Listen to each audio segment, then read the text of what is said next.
واتقوا الله إن الله شديد العقاب.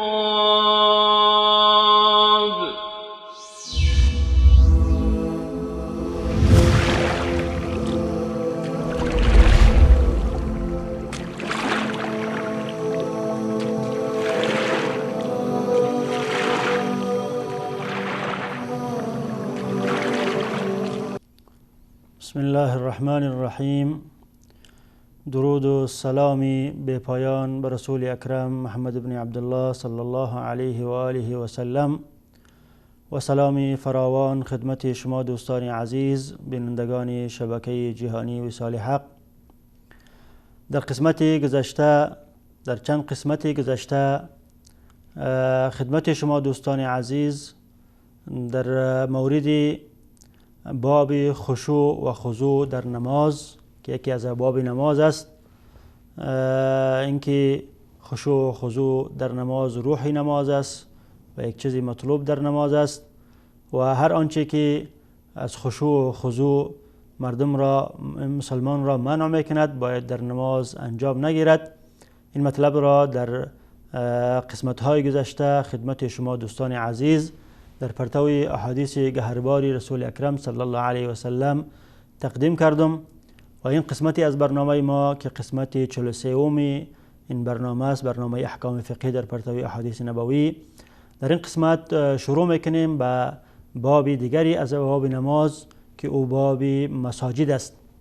چون انسان وقتی که نماز میخواند، نمازی با جماعت میخواند، باید در داخل مسجد نماز بخواند و مسجد بیوت الله است، خانه الله متعال است و رسول اکرم صلی الله علیه و سلم برای مساجد آداب و احکامی بیان کردند که این آداب و احکام را در چندین قسمت ان شاء الله در روشنایی احادیث رسول اکرم صلی الله علیه و سلم خدمت شما تقدیم میکنم.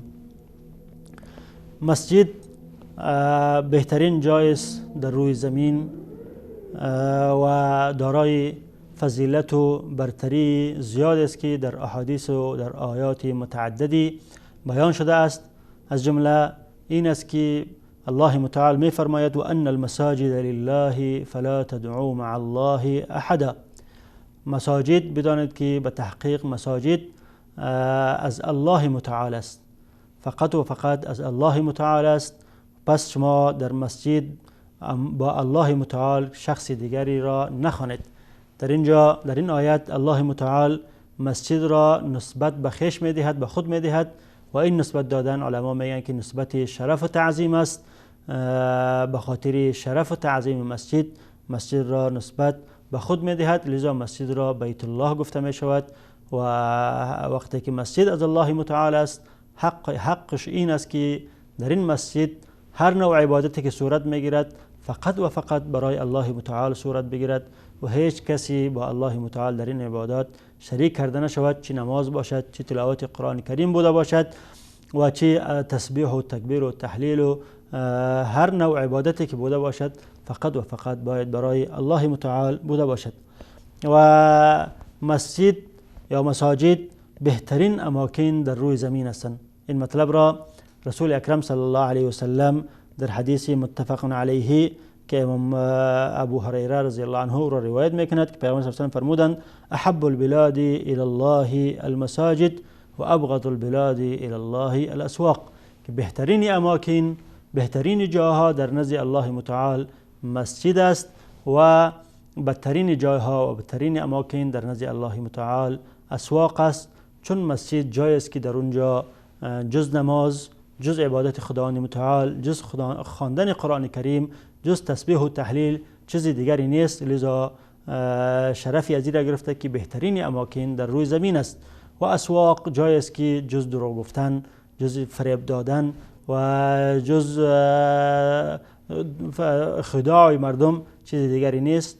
لذا اونجا را رسول اکرم صلی الله علیه و سلم بدترین جاها و بدترین اماکن نامیدن. و فضیلت دیگری مسجد این است که مسجد خانه انسانهای متقی و پرهیزگار است. این مطلب را رسول اکرم صلی الله علیه و سلم در حدیثی که ابو نعیم اصفهانی از در حلیة الاولیاء از ابو دردار رضی الله عنه روایت میکند که پیغمبر صلی الله علیه و سلم فرمودند سمعت رسول الله صلی الله علیه و سلم یقول المسجد بیت کل تقی. ما از رسول اکرم صلی الله علیه و سلم شنیدم که ایشان فرمودند مسجد خانه هر انسانی متقی، خانه هر انسانی پرهیزگار است. پس انسانی پرهیزگار، انسانی متقی خانهش مسجد است و این از شرف مسجد و همچنین از شرف انسانهای پرهیزگار و متقیان است. و از شرف مسجد، برتری و فضیلت مسجد این است که انسان وقتی که به طرف مسجد می رود، انسان مسلمان با برداشتن هر قدم گناه از او بخشیده می شود و همچنین وقتی که پس از مسجد بر می گردد با برداشتن هر قدم خداوند گناه از او را می بخشد و همچنین برای از او یک خانه در جنت مهیا می سازد، یک جای در جنت مهیا می سازد. و این مطلب را رسول اکرم صلی الله علیه و سلم در حدیث متفق علیه، در حدیثی که امام بخاری و امام مسلم روایت میکند از حضرت ابو هریره رضی الله عنه که پیغمبر صلی الله علیه و سلم فرمودند من غدا الى المسجد او راح اعد الله له فی الجنه نزلا كلما غدا او راح. کسی که به طرف مسجد برود یا از مسجد پس گردد به طرف خانه خود، خداوند متعال برای از او جای در جنت می سازد هر وقتی که او به طرف مسجد می رود یا به مسجد بر می گردد. در هر رفتن به مسجد و در هر بازگشتن از مسجد الله متعال در مقابل رفتن از او، در مقابل قدم هایی که می بردارد به طرف مسجد، جای در جنت برای از او می سازد. و همچنین امام مسلم روایت میکنه که پیغمبر صلی الله علیه و سلم فرمودند من تطهر فی بیته ثم مضى الى بیت من بیوت الله لیقضی فریضة من فرائض الله كانت خطواته احداها تحط خطیئه والاخرى ترفع درجه. وقتی که شخصی که انسانی که در خانه خود وضو میکند و بعد از او به طرف مسجدی از مساجد می رود تا که یک فریضه از فرایض الله متعال را انجام بدهد، هر قدمی که می بردارد در مقابل برداشتن قدمی از او خداوند یک گناه از او را می بخشد و یک درجه از او را می افزاید. در درجات و حسنات از او یک درجه و یک حسنه می افزاید و از گناه های از او یک گناه از او را خداوند می بخشد. و این برتری های است که یک قسمتی از برتری های مسجد و کسی که به طرف مسجد می رود. لذا رسول اکرم صلی الله علیه و سلم اولین بار که به مدینه منوره وقتی که به مدینه منوره هجرت کردند، اولین کارشان این بود که بنای مسجد را تهداب گذاشتند. وقتی که به قبا رسیدند برای بار اول مسجد قبا را تهداب گذاشتند و وقتی که به مدینه منوره رسیدند اولین کارشان این بود که مسجد خیش را، مسجد نبی صلی الله علیه و سلم را تهداب گذاشتند و از اینجا دعوت اسلامی را آغاز کردند.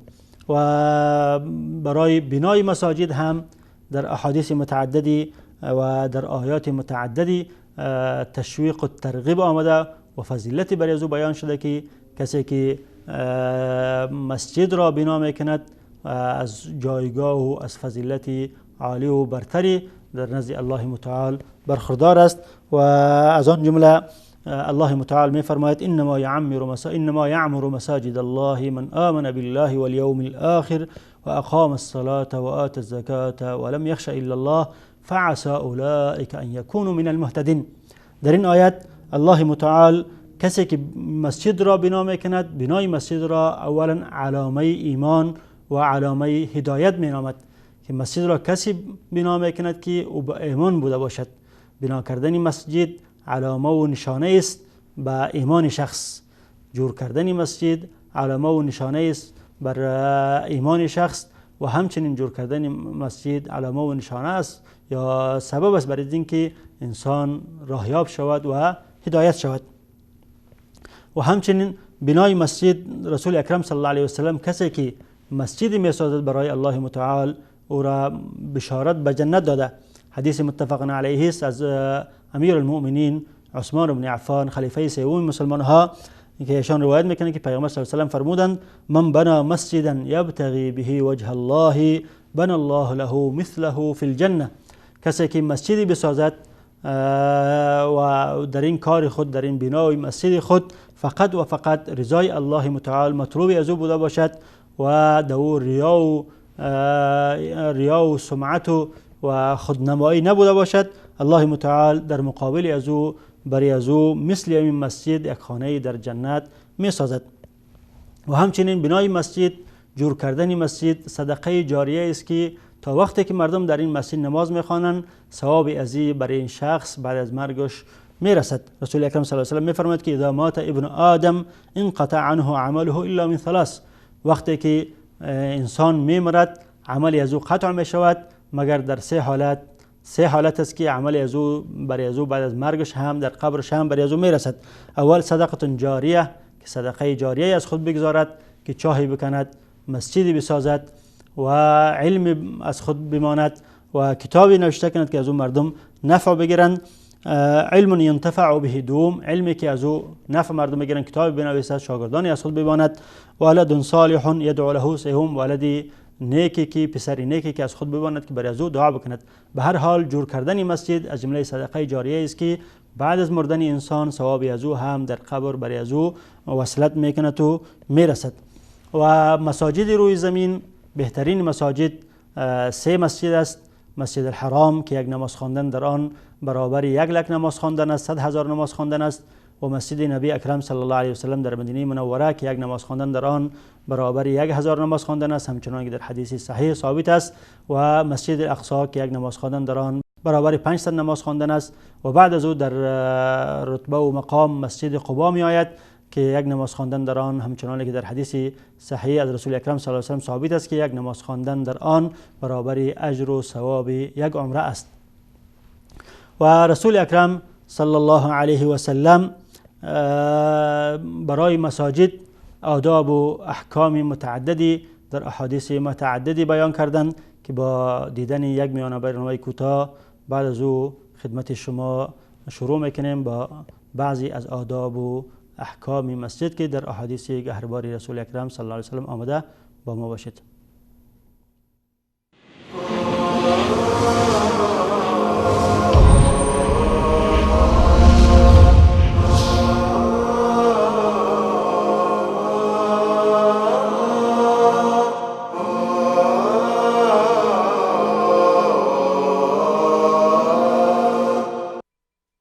هدي الحبيب يقودني وبنوره. رسول الله صلی الله علیه و سلم فرمودند کسی که دیگران را به کار نیکی راهنمایی کند خود نیز پاداشی مانند پاداش پیروی کننده دارد بدون اینکه از پاداش آنها کاسته شود. ونعانق العيش الهني نحيا ونرشف من شذا نحيا ونرشف من شذا. بسم الله الرحمن الرحیم. با سلام مجدد خدمت شما دوستان عزیز هستم. گفتیم که رسول اکرم صلی الله علیه و سلم در احادیث متعددی برای مسجد احکام و آدابی بیان کردند که از جمله احکام و آداب این است که مساجد باید پاک نگه داشته شود و مساجد باید از هر نوع بدبویی و بوی بد دور نگه داشته شود.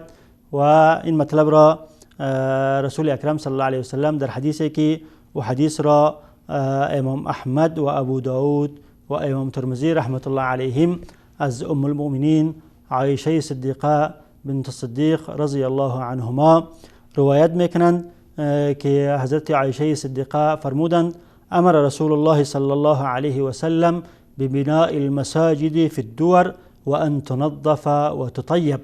رسول اکرم صلی الله علیه و سلم امر کردند به جور کردن مساجد در محلاتی که مردم در اونجا زندگی میکنند. دور جمع دار اطلاقش هم به خانه میشه و هم به محله میشه، محله‌ای که در آن یک تعدادی از فامیل ها زندگی میکنند. رسول اکرم صلی الله علیه و سلم امر کردند که در محله‌ای که یک تعدادی از فامیل ها در اونجا زندگی میکنند باید در اونجا مسجدی برای خود بسازند.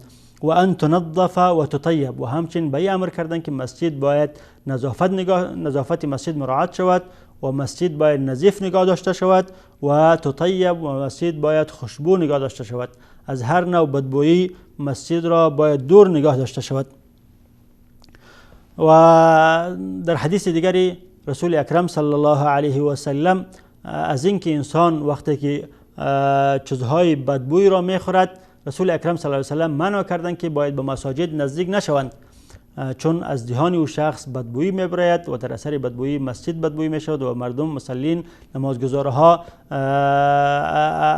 بعدشان میآید و نمازگزارها اذیت میرسد.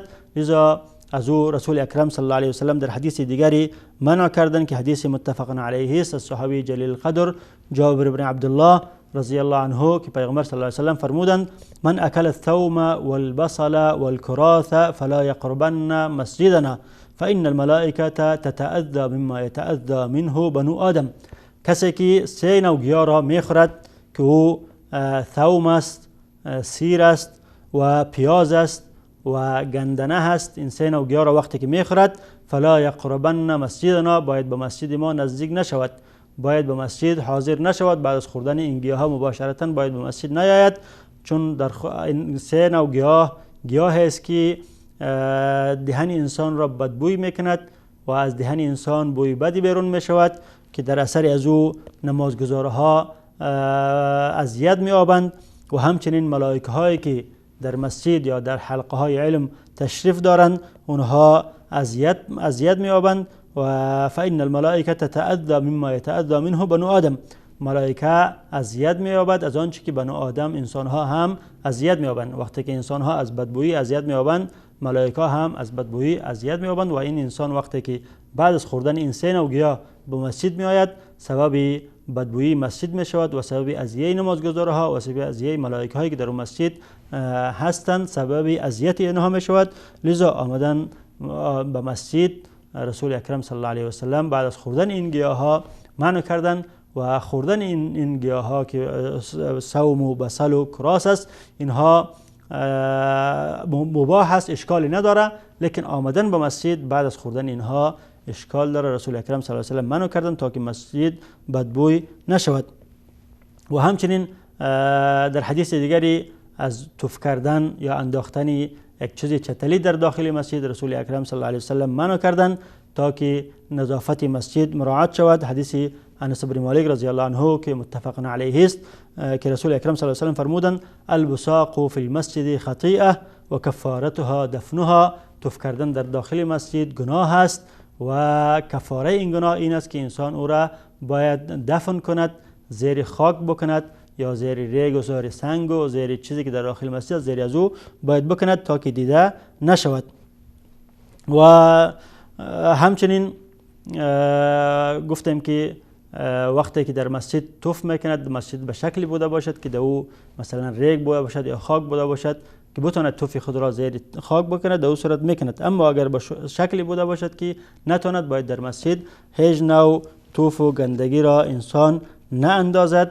و این مطلب در احادیث دیگری هم از رسول اکرم صلی الله علیه و سلم ثابت است. حدیثی که امام طبرانی و امام احمد از ابو امامه رضی الله عنه روایت میکند که پیامبر صلی الله علیه و سلم فرمودند: من تنخم فی المسجد فلم یدفنه فسیئه. کسی که در مسجد نخام خود را میندازد، آب دهن خود را میندازد و او را دفن نمیکند، او را از بین نمیبرد، دور نمیکند، زیر خاک یا زیر سنگ نمیکند، این کار گناه است.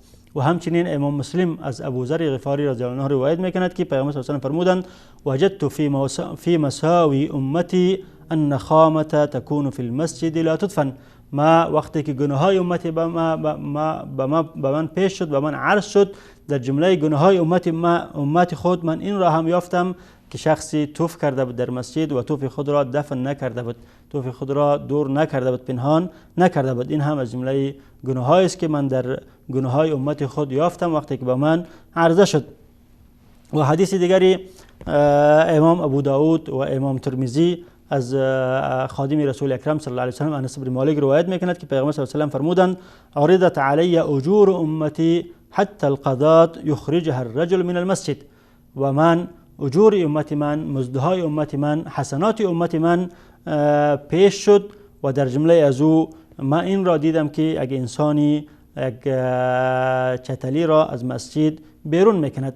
قضات اصلا استعمالش به چیزی می شود که خاک یا خسی می شود که در داخل چشم انسان بافتد یا در داخل گلاس و پیاله انسان بافتد، لیکن عام است که او یعنی یک چتلی خیلی کوچک و خرد، چه خاک بوده باشد، چه گرد و غباری بوده باشد و چه خسی بوده باشد که انسان او را از مسجد میگیرد بیرون میکند. یک خسی را گرفته از مسجد بیرون میکند، یک کمی خاکی در گوشه مسجد افتیده میگیره بیرون میکند، یا یک سنگ و ریگی در داخل مسجد افتیده سبب اذیت مردم میشود او را میگیرد بیرون میکند. و رسول اکرم صلی الله علیه و آله میفرماید که من در جمله نیکی های امتی که من که به من پیش شده من این را هم یافتم. و مفهوم این حدیث این است که وقتی که دور کردن یک اذیت، یک خش و خاشاک از داخل مسجد ثواب است، به این معنا که انداختن از او در داخل مسجد گناه است. پس این حدیث ترغیب است، در این حدیث ترغیب میکنه ما مسلمان ها را به خاطر نگه داشتن مساجد، پاک کردن مساجد از هر نوع چتلی ها، از هر نوع آن چیزی که مخل برای نظافت است، چه اون چیز کلان باشد، کوچک باشد یا خرد باشد و یا اینکه بزرگ بوده باشد. و دور کردن اذیت یا چتلی یا چیزی که انسان مسلمان ها را سبب اذیت مسلمان ها قرار میگیرد از راه یک شعبه از شعبه های ایمان گفته شده که در حدیث رسول اکرم صلی الله علیه و آله فرمودند که ایمان 72 شعبه، 70 چند شاخه دارد و بلندترش که گفتن لا اله الا الله است و ادناش اماطه الاذى عن الطریق، دور کردن یک چیزی که انسان ها را اذیت میکند، چه سنگ باشد چه خار بوده باشد از راه. این از جمله شعب ایمان است. وقتی که از راه دور کردن از او ثواب بوده باشد و شعبه از شعبه ایمان بوده باشد، از بیت خداوند متعال، از خانه خداوند متعال که مسجد است، دور کردن از او به طور اولا ثواب و اجر زیادی داره. و در مفهومی از این عزیز که وقتی که انسان در داخل مسجد چیزی اذیت کننده را میاندازد، در مقابل از او گناهی را مرتکب می شود که باید این کار را نکند. دوستان عزیز، در اینجا وقتی برنامه ما به خاتمه می رسد و در قسمت های آینده ان شاء الله با شما هستم با بیان احکام و آداب مسجد در روشنایی احادیث گهربار رسول اکرم صلی الله علیه و سلم. و با تا قسمت آینده با شما خداحافظی میکنم. و السلام علیکم و رحمت الله و برکاته.